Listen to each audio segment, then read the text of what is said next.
specifically as it related to the performance of this Paul Hindemith piece that was written in the early 1930s for Trautonium. And that has evolved into this panel after trying to apply my theories of strictly string shifting and fingering to the Trautonium based on Oscar Sala's idea of an octave under 8 fingers. And then I realized I wasn't capable of doing that. So that evolved into discussion with Ed and Sally and a good deal of rehearsal and discussion during rehearsal where I kept stumbling and falling.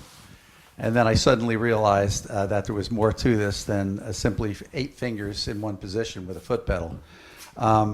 So I thought we would go around briefly, about 3 minutes each, and talk about our approach to technique, not just fingering technique or dynamics or simple timbre of moving a bow closer or farther away from a bridge or finger pressure on a string, but also because of the capabilities of the Continuum and the expanded possibilities of timbre, because it's a lot more than pressure on a string or near or closer or farther away from the bridge. And that's where I was hoping that Benedict in particular could talk about the design of sounds that we can apply to musical expression using classical performance techniques, but timbres generated by people like the people I'm sitting with now. So I thought we'd go down this line about 3 minutes each and talk about our approach to performance. And I was going to have Sally start, and then Benedict, and then Ed. Okay, I'm just going to touch on a couple of points that I've really, they're kind of go-home points for me on playing technique. There's probably quite a few that I could think of, but I just wanted to mention a couple, and I'm using the stock French sax patch for one. And one is that I think, as we saw in Eric's presentation, there are so many little small nuances that you can add in articulations that we wouldn't think of normally as if we're coming to the instrument as I am, as from a keyboard player perspective. And just in this particular patch where I use some of the patches in an application like this is called French sax, but I tend to use it more like a duduk or this kind of instrument. And so instead of just saying, well, I'm going to play a D and I'll try to get it centered over the D, or if I'm playing maybe in a Hijaz type scale, maybe I'm going to play my quarter tones and things. But little nuances like sliding into the note or sliding off of the note, instead of just going, I might go. And sometimes I like to think of it graphically, a little bit of the movement. Like I'll actually think of maybe, I'll envision maybe a curve of how I'm going to articulate something like.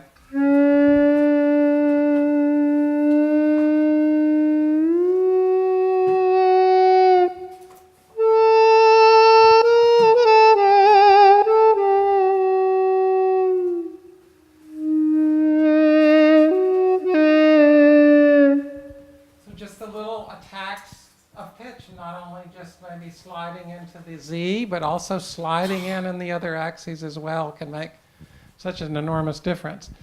And the other thing I wanted to mention, and I don't remember who coined this term because we were talking about it at the last ContinuuCon, but it was your finger is the envelope. Those of us who've come from analog synthesis. Who said that first? Was it? I thought you said it. Maybe I did. I don't know. But you own it now. So, again, you can really change so much in the approach to one patch just from your playing technique. So I'm just taking one of the stock presets, the V-Brass, and thinking of it in terms of just playing the envelope a little differently in terms of attack. And I think you'll hear that it evokes the sound of two different kinds of brass instruments.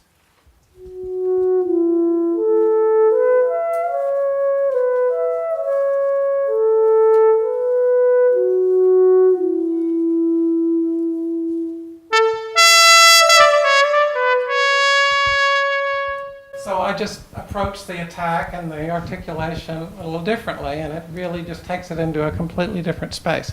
And I'll stop there for now. Okay, then we'll ask Benedict to talk about his approach to sound shaping. Okay, thanks.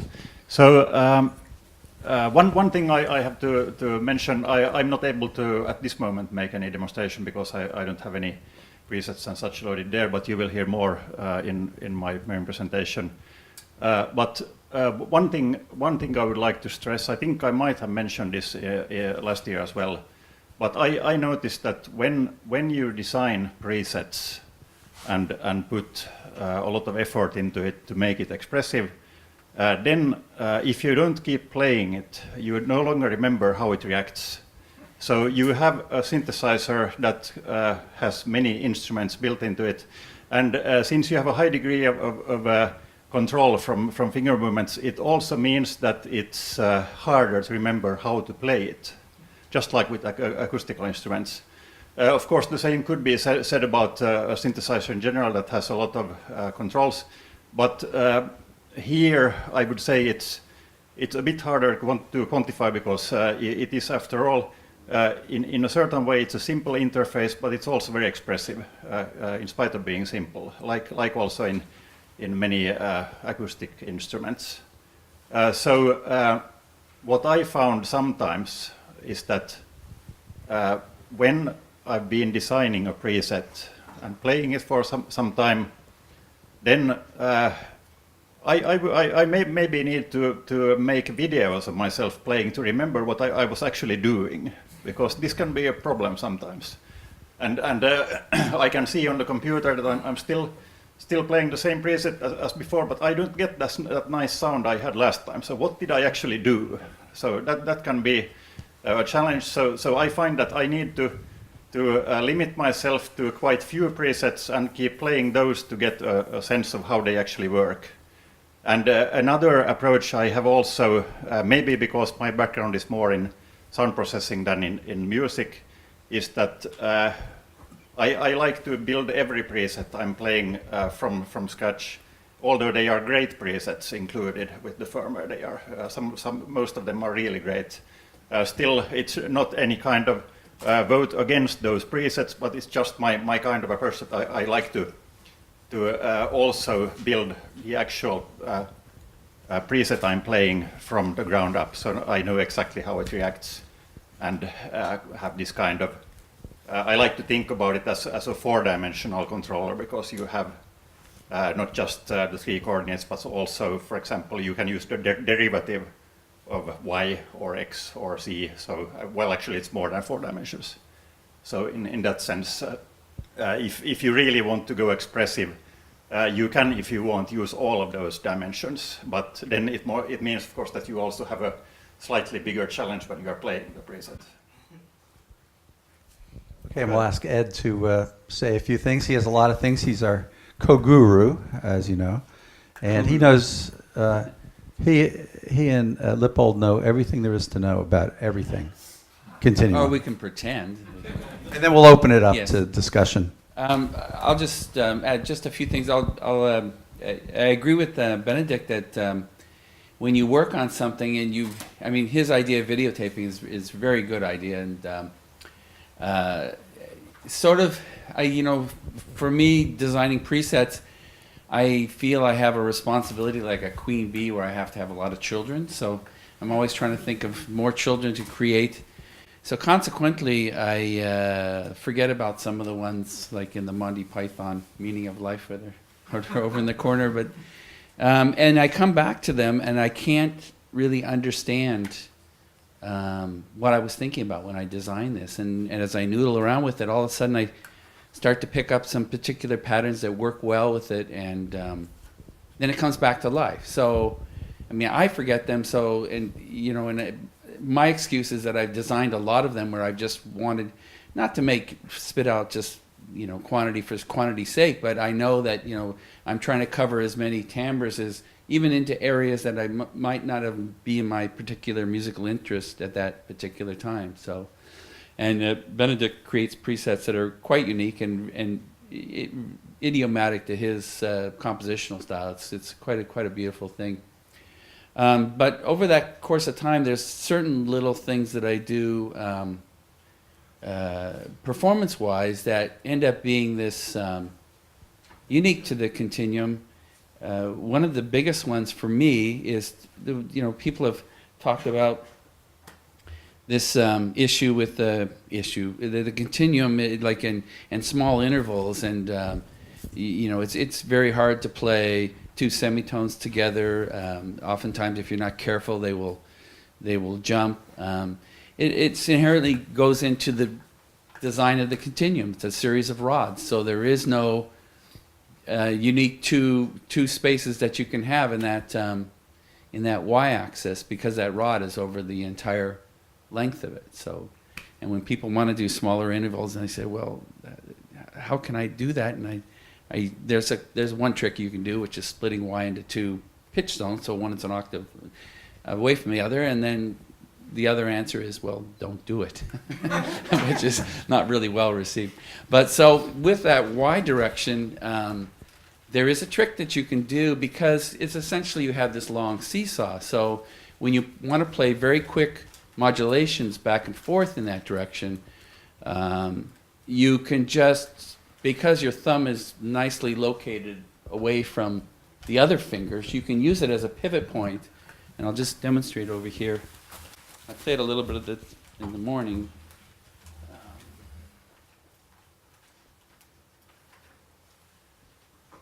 This slide wind, it's got a particular timbre here, and as you move up, to the other end of the y direction, you get a whole different split of those even and odd harmonics. And so you can play it, so you can play up.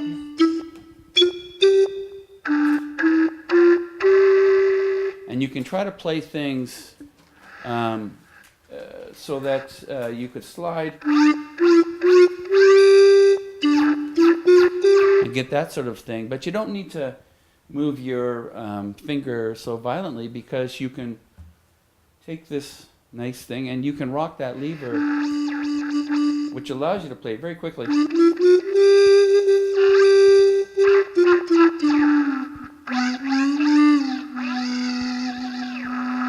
So you discover things about this instrument, that one where this apparent limitation ends up being this really unique performance type of a tool. And the other thing that I do with the instrument, depending on the speed that I want to play, I bring my fingers up into my fingernails. So I reduce the surface area that I'm making contact, and that creates this, it's wonderful, this parabolic interpolation that you figure out where the focal point in that parabola is. It's really wonderful, because that parabola can be any kind of crazy shape, and it's very predictable. It's under your finger. You feel where that center of that is, and playing on the top, it can be. You can still play loud, but have a very quick vibrato and quick touch. That's it. Good. So we can open it up to discussion. So if anybody has any thoughts, I've had several conversations with several of you who have some thoughts about technique. So anybody, Russell, yeah. Well, you and I discussed this. And this Oh, maybe we should pass this around, because to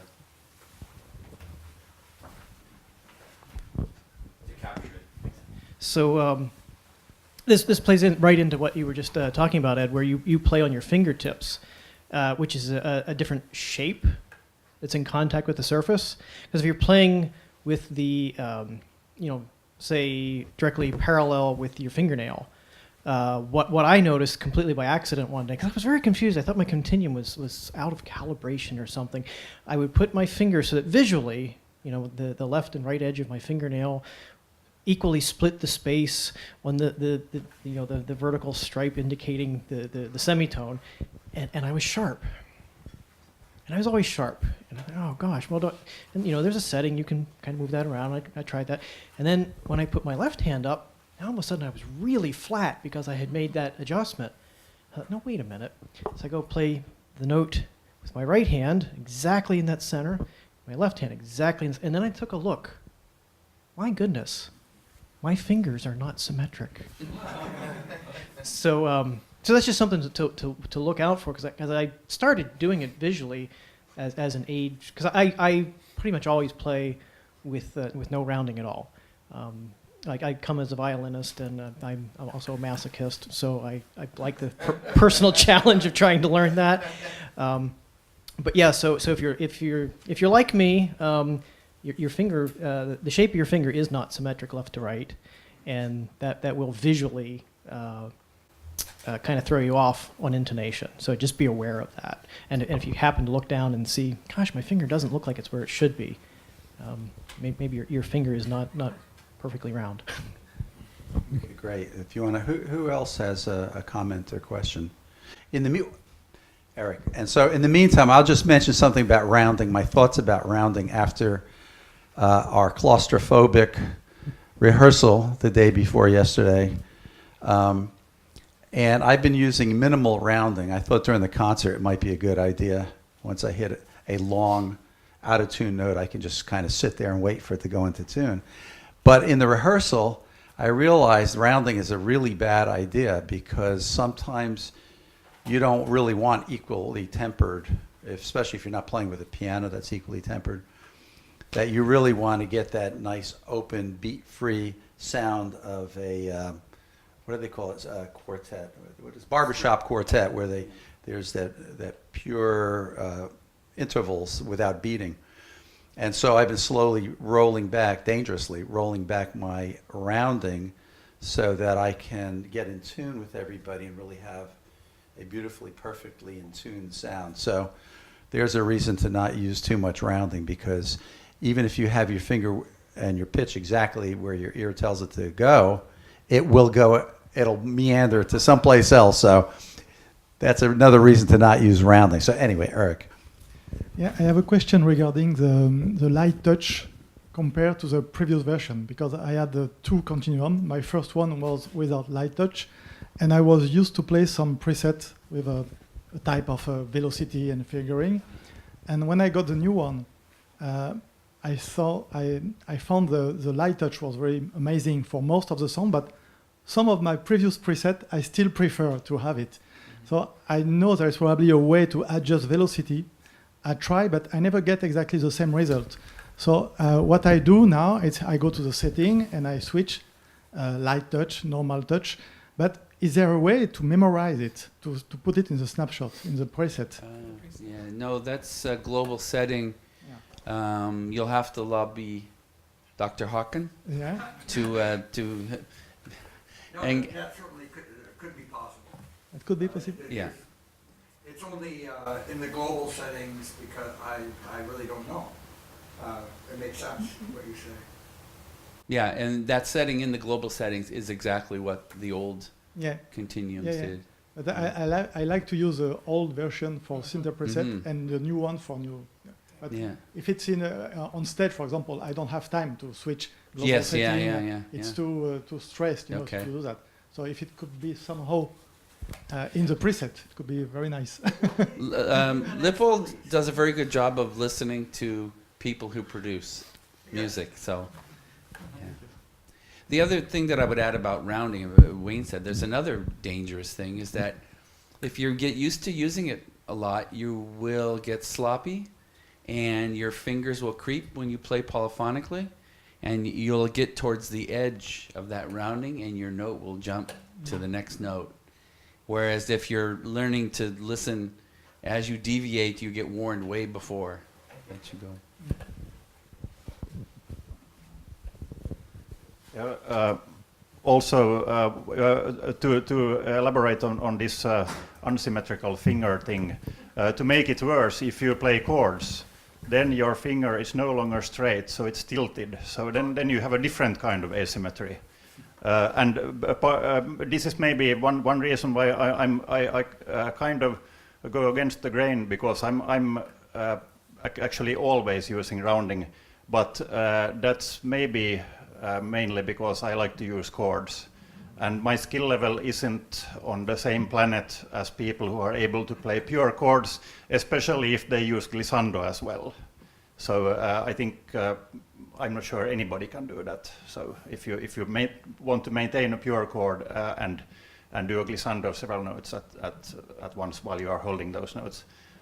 One other thing about light touch is that I find sometimes that in this kind of more ambient-like style, you hold notes for a very long time, and it has occasionally happened to me that because of a certain memory effect in the neoprene, some notes might get stuck if I hold them for a very long time. And this happens, of course, more easily if you use light touch.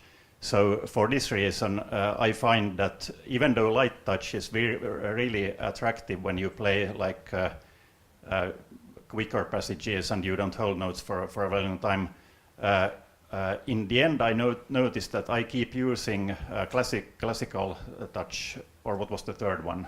Classic was the medium sensitivity, yes.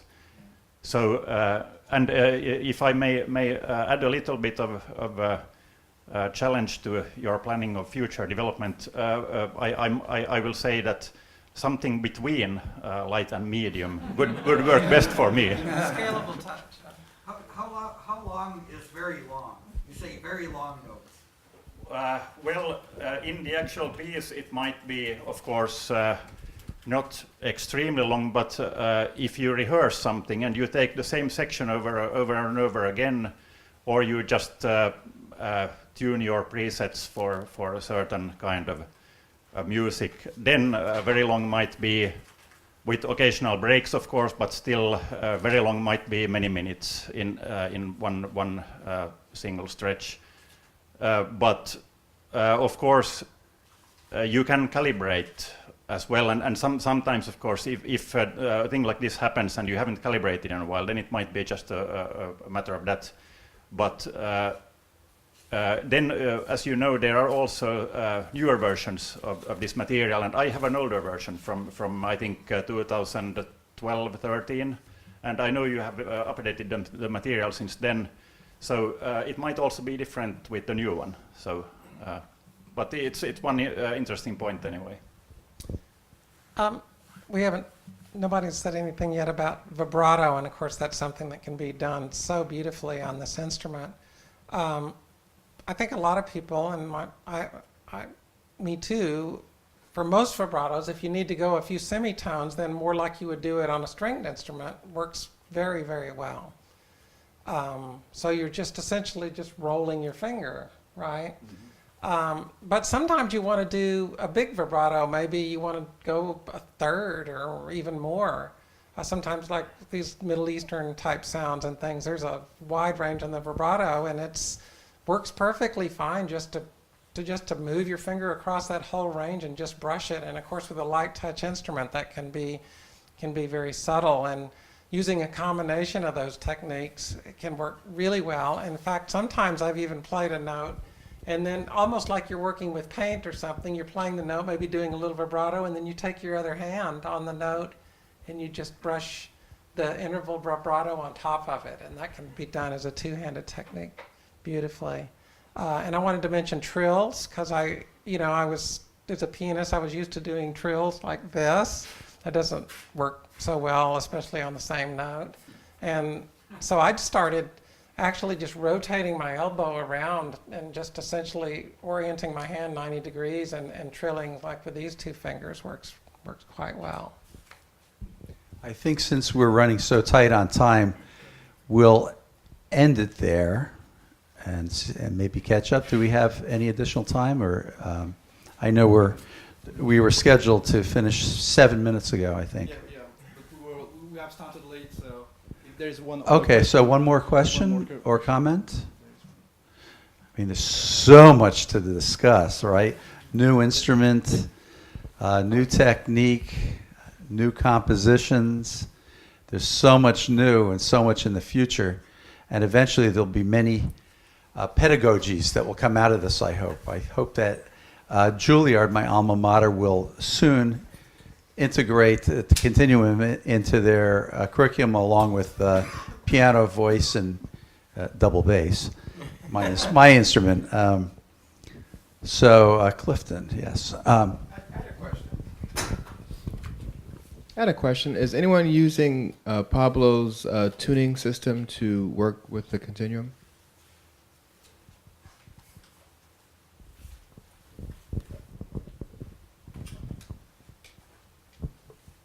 I don't know. I'm not familiar with the tuning system. Yeah, Rob used it. Yeah. Yeah. And is that to Right. put it, enter tuning into the Yeah, he was interested. He did some an octave in the space of 2 octaves, so he's expanding the octaves and doing quarter tone things.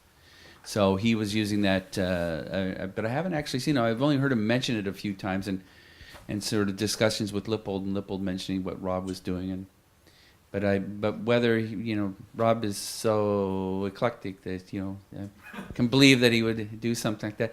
The only one other thing that I thought I would mention is Christoph said a very interesting thing, and I'd like to have him talk about this. And I had never thought about it, and it's one of those things like the great ideas, it's obvious, but he does vibratos that are sharp and flat. So he directs a vibrato. Maybe you could talk about that.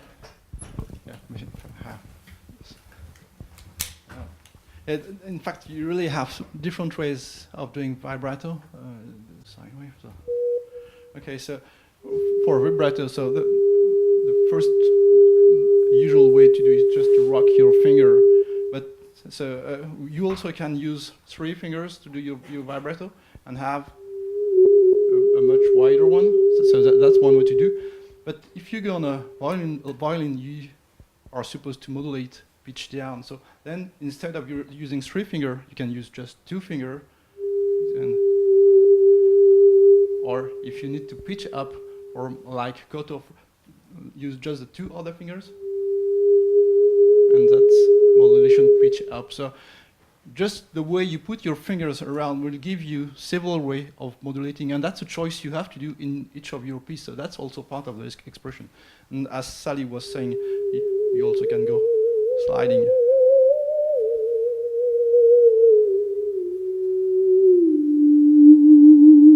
So you can imagine a lot of different techniques. Just on the modulation, you can ask you quite a lot of different questions and have a different playing style and different articulation just on this little detail, and then you've got all the others. And I remember Pavlov at the first ContinuuCon was soloing with 2 fingers, but he would also rotate to play grace notes very effectively. I'll just mention something about tuning. The first ContinuuCon, I wrote a small program in Python to be able to create a bunch of different types of tunings, and then take the output of my program, upload it to Mark Smart's online program, and then I could download a MIDI file that I could upload to the Continuum, and you can put in virtually any kind of tuning you want and lay it out on the Continuum. And it's very useful, and I use it a lot. You'll think I'm using it tomorrow when I play the Hindemith. Well, as long as you share those tuning tables with us. You let me know which ones you like in which movements.